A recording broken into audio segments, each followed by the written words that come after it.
মুখ্যমন্ত্রীর স্বপ্নের গোল্ড হাবের কাজ থমকে গেল দাসপুরে।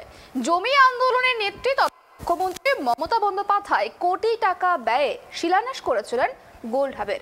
সেই গোল্ড হাবের কাজ থমকে গেল মাঝপথে। জেলা প্রশাসনের কাছে এই বিষয়ে রিপোর্ট চেয়েছে হাইকোর্ট। সব মিলিয়ে পশ্চিম মেদিনীপুর জেলার দাসপুরে তৈরি হওয়া মুখ্যমন্ত্রীর স্বাদের গোল্ড হাব গ্রামবাসীদের ক্ষোভে জমি জটে বিষ বাউ জলে।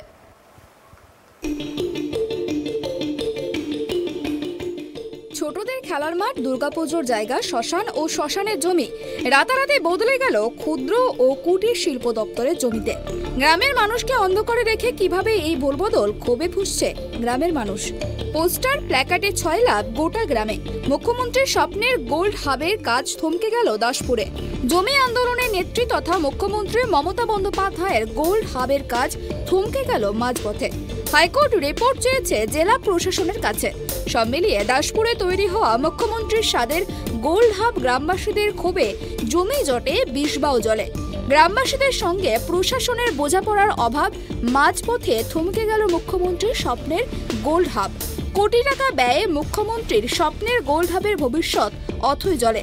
শিলান্যাস করেছিলেন মুখ্যমন্ত্রী। কোটি টাকা ব্যয় শুরু করেছিল গোল্ড হাব তৈরির কাজ। খেলার মাঠ ও শ্মশানের ওপর তৈরি হয়েছে গোল্ড হাব। বাদ সাধল গ্রামের মানুষজন। আর আদালতের দ্বারস্থ হতেই থমকে গেল গোল্ড হাবের কাজ। গোল্ড হাব তৈরি নিয়ে দেখা দিয়েছে অনিশ্চয়তা। পশ্চিম মেদিনীপুর জেলার দাসপুর 2 নম্বর ব্লকের ফরিদপুর গ্রামের 457 দাগে ফরিদপুর মৌজায় 1 নম্বর খতিয়ানের অন্তর্ভুক্ত শ্মশানভূমি ও খেলার মাঠ দখল করে শুরু হয়েছে রাজ্য সরকারের প্রায় 8 কোটি টাকার ব্যয়ের গোল্ড হাব। চলতি বছরের 16 ফেব্রুয়ারি দাসপুর 2 নম্বর ব্লকের ফরিদপুর গ্রামে এই গোল্ড হাবের ভার্চুয়ালি মাধ্যমে শিলান্যাস করেন রাজ্যের মুখ্যমন্ত্রী। 2011-র পালা বদলের পর থেকেই দাসপুরবাসীর কর্মসংস্থানের কথাকে গুরুত্ব দিয়েই ভাবনা চিন্তা শুরু করে রাজ্য প্রশাসন। রাজ্যের মুখ্যমন্ত্রীর কথা মতোই জেলা প্রশাসন শুরু করে জমি চিহ্নিতকরণের কাজ। সবুজ সংকেত দেয় রাজ্যের মুখ্যমন্ত্রী। আর সেই গোল্ড হাব শুরু হতেই বাধা দিল গ্রামের মানুষজন। গ্রামবাসীদের অভিযোগ, গ্রামে মাত্র একটি খেলার মাঠ, যেখানে গ্রামের কচিকাঁচা থেকে শুরু করে স্কুলের পড়ুয়ারা খেলাধুলা করে। এই মাঠেই হয় গ্রামের দুর্গাপুজো ও মাঠ লাগোয়া জায়গা শ্মশান হিসেবে ব্যবহার করা হয়। আর সেই জায়গাতেই তৈরি করা হচ্ছে গোল্ড হাব। গ্রামের মানুষদের সঙ্গে কোনো আলোচনা ছাড়াই গ্রামের মানুষের দাবি গোল্ড হাব এই গ্রামেই হোক, কিন্তু খেলার মাঠ ও শ্মশান বাদ দিয়ে তারা জায়গা দেবেন গোল্ড হাবের জন্য। এই নিয়েই গ্রামবাসীরা একাধিকবার স্থানীয় প্রশাসনকে লিখিতভাবে আবেদন জানালেও সাড়া মেলেনি বলে অভিযোগ। আর এতে গ্রামের মানুষরা ক্ষোভে ধীরে ধীরে আন্দোলনে রূপান্তরিত করে। গ্রামের প্রতিবাদ সভা, মিটিং মিছিল শুরু করে গ্রামবাসীরা। মাঠ বাঁচানোর জন্য হাতে প্ল্যাকার্ড নিয়ে রাস্তায় মিছিলে হাঁটে স্কুল পড়ুয়ারাও। তাতে কোনো কাজ না হওয়ায় আদালতের দ্বারস্থ হয় গ্রামের মানুষজন। সেখানেই বাধে যত গন্ডগোল। কলকাতা হাইকোর্টের জল গড়াতেই কলকাতা হাইকোর্টের প্রধান বিচারপতির টি.এস. শিবজ্ঞানম এবং হিরণময় ভট্টাচার্যের ডিভিশন বেঞ্চে এই মামলার শুনানি হয়। পশ্চিম মেদিনীপুর জেলা শাসককে 3 সপ্তাহের মধ্যে তদন্ত করে রিপোর্ট জমা দিতে বলেছে। আদালতের দ্বারস্থ হয়েছিলাম, কলকাতা হাইকোর্টের দ্বারস্থ হয়েছিলাম। সেখানে প্রধান বিচারপতি টি.এস. শিবজ্ঞানম এবং হিরণময় ভট্টাচার্যের ডিভিশন বেঞ্চ যে রায় দিয়েছে, সেই রায়ে আমরা মেনে নেব। তো সেই রায়ে আছে যে ডিএমকে, মহানগর ডিএমকে তদন্ত করার জন্য নির্দেশ দিয়েছেন যে এটা কি করে একটা সরকারি ল্যান্ড, যেটা শ্মশান ক্লাসিফিকেশন শ্মশান আছে, সেটা কি করে অন্যের নামে ট্রান্সফার হয়। তো সেটা নিয়ে তদন্ত করতে দিয়েছেন, যে যাতে করে 3 সপ্তাহ সময় দিয়েছেন, যাতে করে ক্লাসিফিকেশন আগের যা বেসিক ফিচার ছিল সেটাই যেন রিটেন থাকে। এটাই আমরা আদালতের দ্বারস্থ হয়েছি। আর এমনি যে তোমরা যে আদালতে গেলে, যখন এই খেলার মাঠে এরকম গোল্ড হাব হচ্ছে, লোকাল প্রশাসনকে তখন জানিয়ে কিছু ব্যবস্থা? না, অনেকবার আমরা লোকাল প্রশাসনকে জানিয়েছি। আমরা বিগত 2020 সাল থেকে জানিয়ে আসি, তার সদুত্তরে কোনো রকম এনকোয়ারি হয়নি। আমাদের চিঠির আমরা কোনো সদুত্তর পাইনি। আমরা অনেকবার পিটিশন করেছি, সেই জন্যই আমরা আদালতের দ্বারস্থ হই। কারণ আছে, এখানে আছে কারণ এক খেলার মাঠ। আমাদের গ্রামে আর কোনো বিকল্প যে মাঠ নেই, যেখানে একটা প্রাইমারি স্কুল আছে, যেখানে শিশুরা এখানে খেলাধুলার অভ্যাস করতে আসে। বা আমাদের এখানে বিভিন্ন সময় টুর্নামেন্ট হয়, ছোটোখাটো হলেও টুর্নামেন্ট হয়। সেই সময় এখানে একটা সার্বজনীন দুর্গোৎসব হয়। এখানে একটা ক্লাব আছে, এখানকার আমার বিশেষ করে ওখানে পাশে একটা হরিবাসর আছে, তার যে মানে খাওয়া দাওয়ার সময়টা এইখানটাই আমরা ব্যবস্থা করি। তার সামনে যে স্পেস না থাকার ফলে আমরা এইখানটাই মানুষকে খাওয়া দাওয়ার জন্য ব্যবস্থা করি। কি মাঠ হিসেবে পরিচিত?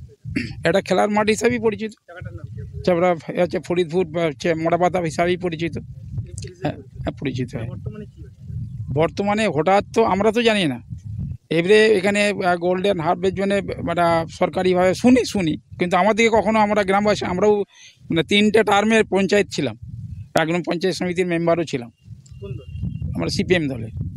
তো সেই সময় বিষয়টা আমরা এখানে যেহেতু একটা সবুজায়ন মানুষ বয়স বৃদ্ধ বয়স লোকেরা বিভিন্ন রকম বিনোদন করে আসে, এখানে বসা করে তাস খেলে আড্ডা দেয়, বা এখানে যুবক ছেলেরা হয়তো গরমের সময় এখানে হয়তো রাত্রি 8টা 9টার পর সময়টা ওখানে যেহেতু খোলামেলা জায়গা, তো সেখানে একটা বিশেষ করে বিনোদনের জন্য বিশেষ বিভিন্ন রকম যেহেতু একটা ক্লাব। আপনারা কি গোল্ড কাপ চাইছেন না?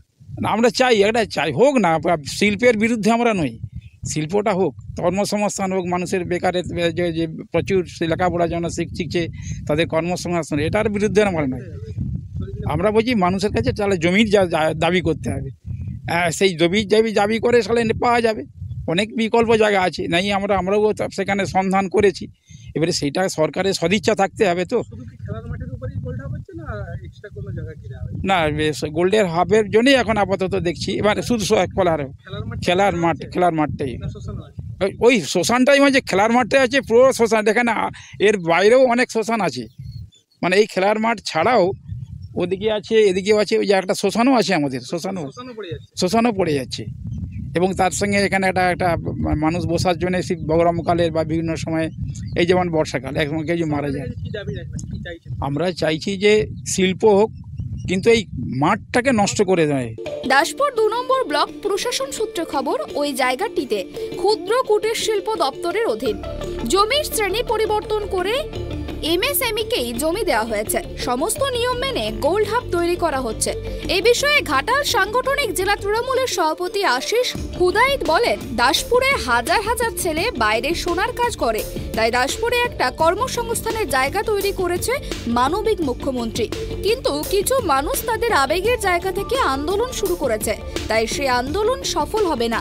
তার কারণ আগে মানুষের পেট, তারপরে খেলাধুলো। মানুষের আবেগ আছে, তাদের ওখানে ছোট্টরা তারা মাঝে মধ্যে খেলাধুলা করে।